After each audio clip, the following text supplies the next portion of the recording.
Hello, I am here to talk about The Lovers by Kristin Cass, which is the second book in her Towerfall series. I have previously talked about The Empress. I didn't think I was going to read this book because I didn't like The Empress, but then I saw an early synopsis on Kristin Cass' website for The Lovers. Right after I read The Empress, and I had some questions that I simply needed answered because that synopsis indicated that it was a love triangle between a main character named Gemma and two men, Alder and Alderic, and I simply needed to understand what that choice was. Also, it was described as a steampunk setting, and I just could not wrap my head around what a steampunk setting would look like in this tarot-inspired portal fantasy world, given that the setting in The Empress was mostly just a color palette and aesthetic with not a whole lot of depth to it. I was also curious if this love triangle would in fact be an MMF romance, particularly because there are novellas in the Towerfall world, and one of the novellas is about a woman caught between two men, which from what I've seen of reviews turns into MMF. So I was curious if that would happen. All of that being said, this is an abridged review of the story. I have a much longer review over on my Patreon. It is a paid, you have to pay to view the video, but mostly that's just me. Every 5 chapters I update and rant about the book. So you will get, all of my thoughts here generally. That one's just a lot more off the cuff and long-winded. The Patreon video also has more spoilers in it. I'm going to try and keep this one relatively spoiler-free, though there are a lot of things that are just hard to talk about without technically getting into spoilers, because I can't wrap my head around what would really be considered a spoiler for this book, but we'll get into that. But I'm going to do my best to keep it very, very light and vague on the spoilers as much as possible. I adjusted the camera a little because I didn't like the angle. Sorry for the angle change. Now, I like to open these kinds of reviews by talking about what I liked first. And I did like a few things in this book. I actually, when I was writing notes, why did I do this? I wasn't typing on a laptop. I was on my phone. When I was writing notes, I would put a little gold star next to a note if it was something that I liked. So this book got a handful of gold stars, which, great job. One thing I definitely did enjoy is there were a lot of lines, like bits of prose throughout that were good. They were solid. They had clear imagery, or it just was a really interesting way to phrase or express something. And there were just parts of the prose that I enjoyed. There was also a scene early in the book where it was kind of our first encounter with Alderic in this book, but in the scene, Gemma doesn't yet know that it's Alderic. She thinks it's Alder, but she can tell something is wrong. It doesn't feel like Alder. And at this point, she's lost in the woods in a completely foreign land. She doesn't know where she is, and Alder is the only person she knows. So for him to suddenly seem wrong was genuinely extremely unsettling, and I just thought that was well done. I also liked there was a bit much later in the book where Alderic and Gemma are concocting this convoluted plan that involves Alderic pretending to be Alder, who's pretending to be Alderic, and it was just very convoluted and ridiculous, but a very fun concept for that. So I did appreciate that. And lastly, this is kind of a spoiler, but also I don't think it's that big of a spoiler. It relates to Gemma's decision about what world to live in at the end of the book. So I'm going to hold my hand up. If you don't want the spoiler, skip over the part where my hand's up. So Gemma decides to return to her world, which I liked because I feel like it's very easy in this kind of portal fantasy series to just have all of the characters stay in the magical fantasy land. But I think that can get kind of boring and also a little cheap maybe.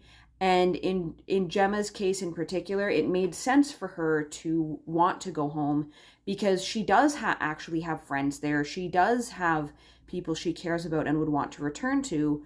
So it makes sense to me that she would have a reason to return. That's everything I liked about the book. Let's get into the things I didn't like, starting with the plot. What plot? Ostensibly, this is a romantasy where the romance involves Gemma being caught between her toxic ex from the real world and this former king from this fantasy world, except she doesn't know that they're two different people, and so she thinks she's being kind of ping-ponged back and forth between with Alder going hot and cold basically every other time she sees him. And then while she's trying to deal with all this and make sense of what's going on with Alder, there's also this, evil scheme going on with the queen and the dormant clockwork machinery in the kingdom and, women from the castle going missing. And that, in concept, great. Love that. That could have been a really interesting book. What we actually got was that whole thing about Alder and Aldrich being two different people and Gemma not realizing that. Readers aren't supposed to know it either, or I don't think they are based on how the story is written, even though the synopsis tells us that Gemma is caught between two different people. So every time we're reading Gemma being confused, like, we as readers know that, well, yeah, it's two different people. That's why this doesn't make any sense. You're talking to two different people. But Gemma never puts it together, even though she has really obvious clues to this. Like, she knows Alder is impersonating a lord who looks just like him. And she knows that in this world, there are duplicates of people she knows from her world. And so there are scenes where Gemma is in a room with a duplicate from her world talking to Alderic, thinking he's Alder, and in that, like, thinking that he's acting like a completely different person, and like, who is this version of Alder? I've never seen him like this before. And doesn't even have a hint of a thought toward the possibility, what if Alder has a duplicate too? Never happens until, like, she is faced with undeniable evidence that they are two different people, and it's really frustrating to read, and it goes on for most of the book. So, like, most of the tension in the romance side of the book is, like, it's just annoying because as a reader I already know what's going on, and Gemma seems very dense for not even, like, it's one thing for her to have the thought and then dismiss it. She never even considers it. And then, like, in terms of the overall plot, Gemma doesn't have any, like, motive or agency. She just runs away from things and stumbles into things, sometimes both at the same time. In running away from, say, Alder, she stumbles into something relating to the Evil Queen plot. And the Evil Queen plot barely shows up. It's very much a background thing happening in the story because we spend so much time focusing on the romance, but then the romance isn't doing anything. It's just this constant back and forth over and over and over again. So it makes for a really tedious read. Like, it's exhausting to go through because it doesn't feel like anything's happening, and there's nothing for me to be, like, curious about or invested in because I already know what's happening. Then looking at characters, what characters? I can count on my fingers how many named characters appear on page. And once we get to the Kingdom of Cups, I'm pretty sure I can count on one hand how many characters there are. So there's just no characters here. And the characters that we do get, like Gemma and Alder and Alderic, are supposed to be the main characters. I don't know anything about them. I could not tell you who Gemma is. I couldn't tell you really anything about Alder. I couldn't tell you really anything about Alderic. Aside from, like, what were their jobs or roles and kind of what, like, archetype do they fit for the story. And that's really it. They don't feel like people. And that's a problem because, like, again, the main focus of the book is the romance, but it's really hard to build a romance when the characters aren't characters. And, like, on top of that, also the relationships aren't even well explored. So Gemma and Alder, there's supposed to be this big history between them. I think they were together for like 8 or 10 years, or they had not on and off again relationship for 8 or 10 years, something like that. And so there's supposed to be this really, really long history between them, and it's supposed to be important. There's all this talk about how Alder was such a toxic and controlling ex, but we never really get concrete examples of what that looked like particularly in the past. We're just told constantly that he was toxic and controlling. And even on page, we don't see a lot of that. Like, I get the vibe that he is supposed to be gaslighting, love bombing, a very like emotional, like a lot of emotional manipulation and mind games. But mostly I just see him kind of being an ass and then promising to buy Gemma stuff. And that's kind of it. And I'm like, yeah, that's just shitty. And it's hard to wrap my head around like why Gemma would keep like we don't see any reason why Gemma would keep getting roped in. And then with Aldrich, we're told that there's this really intense chemistry and draw between them, but we never actually see them meaningfully bond. They have like two maybe kind of icebreaker scenes, and then some scenes that are supposed to be like erotic, but like not actual sex. And then like they're declaring or thinking about how they can't live without each other and they're in love and all this stuff. And I'm like, you don't know each other. In Gemma's case, she literally doesn't know Aldrich because Aldrich was lying to her about who he was. He was pretending to be Alder. So like there's just no there's no foundation for anything, and that's a problem because like that's extremely central to the book. It's a romantasy. The romance has to matter. Now, the world building, as I mentioned in the intro, this is supposed to be a steampunk setting. And that machinery is supposed to be important. It's not supposed to be just an aesthetic. It's supposed to be like part of the plot. I have no idea what most of this machinery is supposed to do. I don't know what role it played in people's lives. It's been dormant since, the castle cook said it's been dormant since her grandmother's grandmother. So decades. And yet, when, Gemma and Alder pass through town on their way to the castle, all the buildings still have all these like pipes and gears and like clockwork machinery integrated into the building. They see vendors selling gears at the market, but none of it works. So like why what is it doing there? Are you telling me that in like 80 years they never adapted away from this technology that doesn't work anymore? Like imagine if electricity completely stopped functioning. We could not use electricity at all. If that happened 80 years later, I would expect us to have found something other than electricity. Like we wouldn't still have TVs mounted on the walls everywhere. We wouldn't still have light fixtures in the ceiling because like why? We would have moved on to something else. Even stuff like when Gemma is in the kitchens, there's a clockwork machinery egg beater just on the counter. And it's like, but it hasn't worked in 80 years. Why? Or however many decades. Why would you still have it in your kitchen at all, let alone on the counter? And like, I don't know I just don't know why it's there. I don't know what role it played in day-to-day life. I don't know what people are doing in the interim without this technology. And when it starts reawakening, I have no idea. Like, I don't want to get too into the specifics, but basically, the end of the book, the clockwork stuff starts working again. I have no idea what happens beyond it starts working again. I don't know how it affects people's day-to-day lives. I don't know how people feel about it. I don't know if there are any incidents or accidents. I don't know if there's like a difficulty adapting to this stuff being here again. I don't know anything about it, and no one ever thinks of or questions it. It's just, yeah, hey, this works again, and we move on. So like it's supposed to matter to the world, but it's never actually explained or explored or developed. It's just there.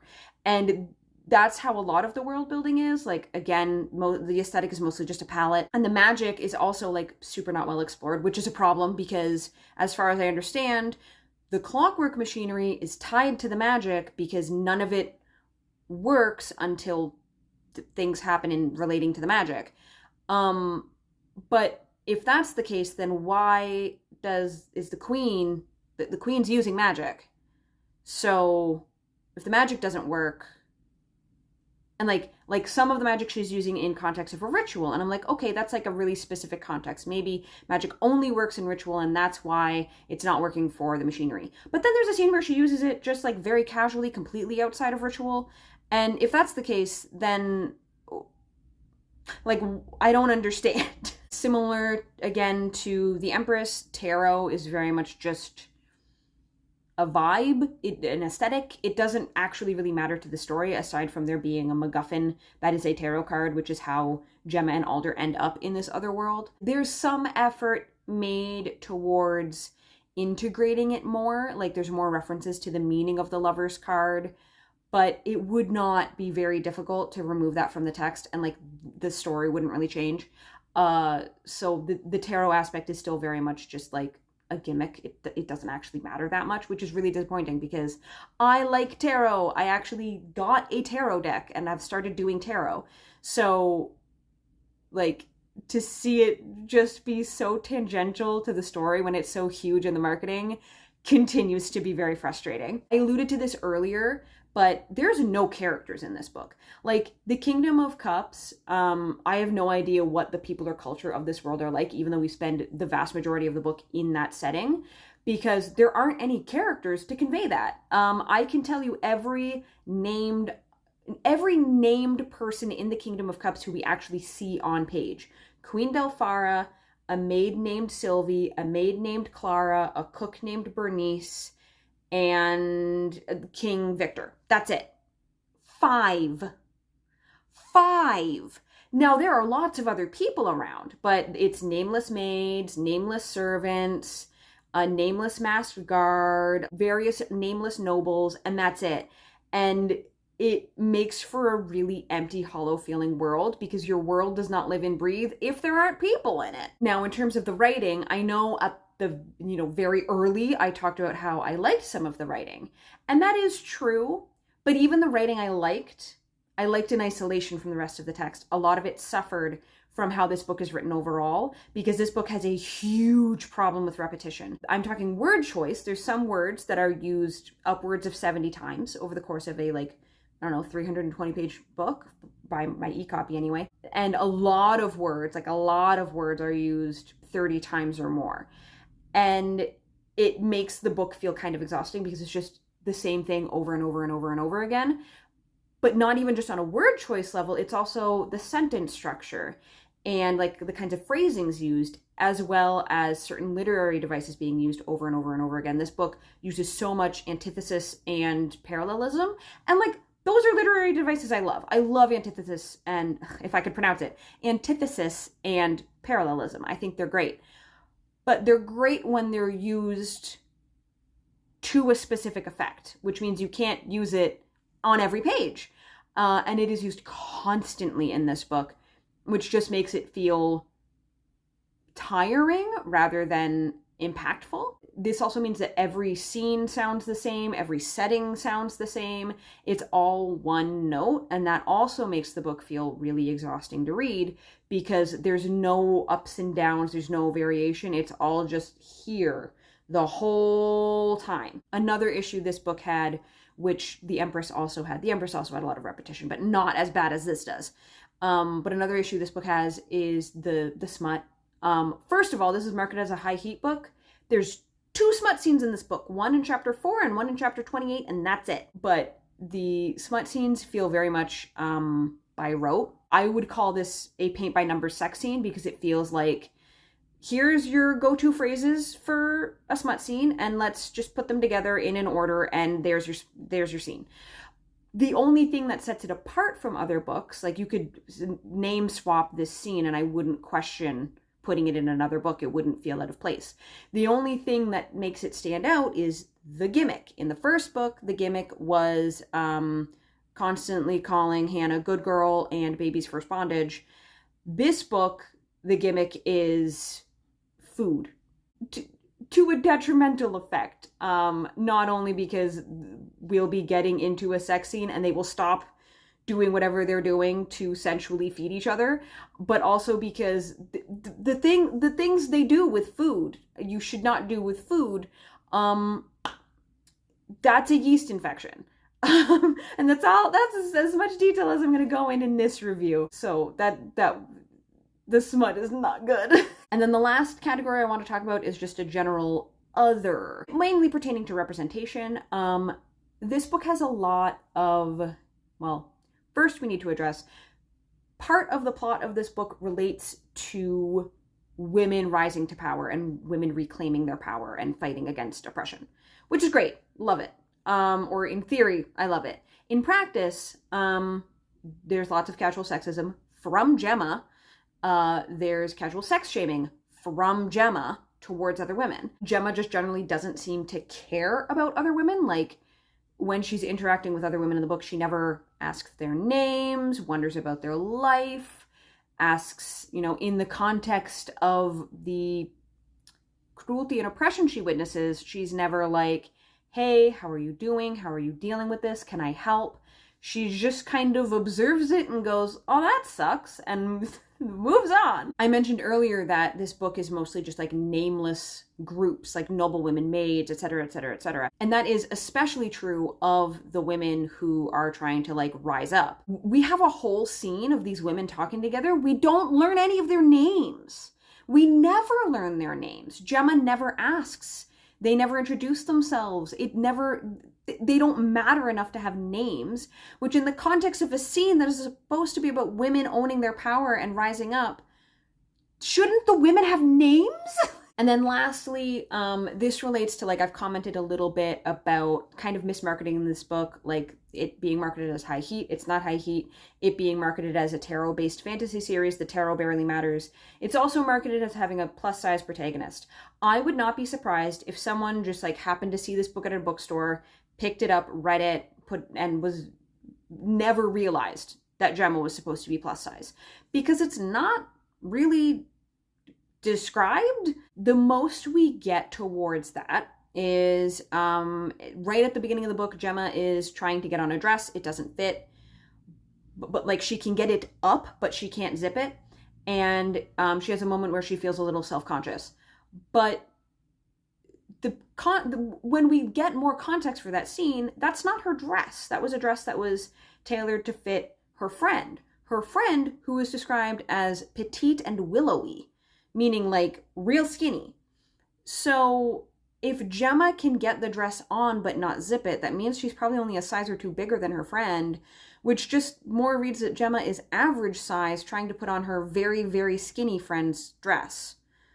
Because if she was plus size, how did she get it on? And then there's a later scene with Alderic where Alderic is talking about how much he wants her, and he enjoys that there's more of her for him to hold. But like, this is in the context of a scene where they are building up towards having sex and they haven't actually really done that yet. So it's like, yeah, there's more for him. Like, he hasn't seen or touched all of her yet, so it's easy to interpret that way. And there's also a scene late into the book where Gemma has this just like random thought about dresses should be altered to fit bodies, not the other way around, which is a great sentiment, and I agree, except Gemma has been wearing borrowed dresses since she entered Towerfall, and at no point has she ever had any comment on the dresses not fitting right or needing them altered or anything.